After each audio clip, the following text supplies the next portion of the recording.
নমঃ শিবায়, নমঃ শিবায়, ওম নমঃ শিবায়। হর হর মহাদেব, হর হর মহাদেব। মা মা আচ্ছা হচ্ছে আমি তোমার সাথে শিববাজে পুজো কখন করব গো? তুমি আমার সাথে শিব পুজো করবে? আচ্ছা, নাও, তুমিও তাহলে এই থালাটা ধরো। ওম নমঃ শিবায়, ওম নমঃ শিবায়, ওম নমঃ শিবায়, ওম নমঃ শিবায়, ওম নমঃ শিবায়। মামা, তোমার ওই পাত্রটাতে কি আছে গো? আমার হাতে এই পাত্রটাতে শিব পুজো করার জন্য যা যা লাগে সমস্তটা আছে।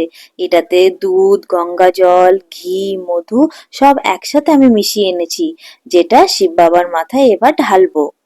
মামা, শিবের জল ঢেলে দিলে তো কাশি সর্দি জ্বর হবে, শিবের তো ঠান্ডা লেগে যাবে, ডাক্তারের কাছে নিয়ে যেতে হবে তবে যে।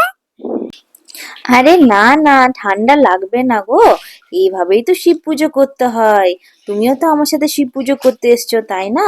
এবার নাও, তুমি এই দুধ, গঙ্গা জল, ঘি, মধু এই সমস্তটা শিব বাবার মাথায় ঢেলে দাও। মামা, পুজো তো শেষ হয়ে গেল, আমাকে অল্প প্রসাদও দিলে না। এই নাও মা, সব প্রসাদটাই তোমার জন্য। এই যে এই লাড্ডুটা তুমি খাও। লাড্ডুটা কি সত্যি সত্যি? আমাকে আরেকটা লাড্ডু দাও, আমি আরেকটা লাড্ডু খাবো। সবাই বলে আমার সাথে হর হর মহাদেব।